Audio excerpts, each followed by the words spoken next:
بسم الله الرحمن الرحيم أفلا يتدبرون القرآن ولو كان من عند غير الله لوجدوا فيه اختلافا كبيرا هذا دين التي هي أقوم ويبشر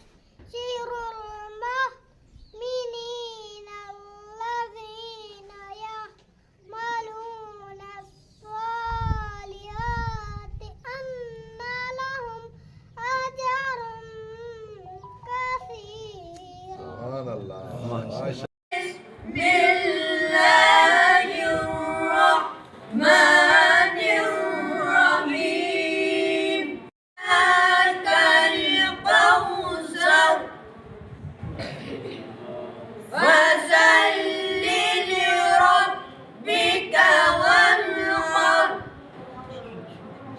إن شانئك هو الأبتر.